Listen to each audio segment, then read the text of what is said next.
بسم اللہ الرحمن الرحیم۔ ایک بھائی سوال کرتے ہیں، کیا میاں بیوی رات کو اکیلے سوتے وقت بے لباس ہو سکتے ہیں، یا اتنا لباس ہو جس سے صرف شرم گاہ چھپ جائے، جیسے انڈرویئر وغیرہ؟ یعنی ایسی حالت میں سوتے وقت مسنون دعائیں اور صورتیں پڑھی جا سکتی ہے یا نہیں؟ اس کا جواب یہ ہے، میاں بیوی کمرے میں تنہا ہو تب بھی سوتے وقت بالکل بے لباس ہو کر نہیں سونا چاہیے۔ کم از کم اتنا لباس پہن لیا جائے جس سے سطر چھپ جائے یا چادر اوڑھ لی جائے۔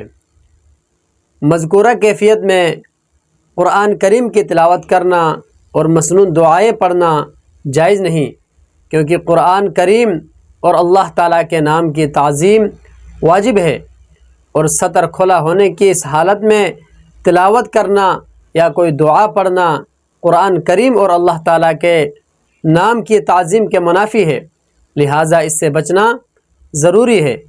حدیث شریف میں آتا ہے، جس کا ترجمہ یہ ہے، حضرت ابن عمر رضی اللہ تعالیٰ عنہ کہتے ہیں کہ رسول کریم صلی اللہ علیہ وسلم نے ارشاد فرمایا، تم برہنہ ہونے سے اجتناب کرو، اگرچہ تنہائی میں کیوں نہ ہو، کیونکہ پاخانہ اور اپنی بیوی سے مجامعت کے اوقات کے علاوہ تمہارے ساتھ ہر وقت وہ فرشتے ہوتے ہیں جو تمہارے اعمال لکھنے پر مامور ہوتے ہیں، لہٰذا تم ان فرشتوں سے حیا کرو اور ان کی تعظیم کرو۔ اللہ تبارک و تعالی مجھے اور آپ کو ان باتوں پر عمل کرنے کی توفیق عطا فرمائیں۔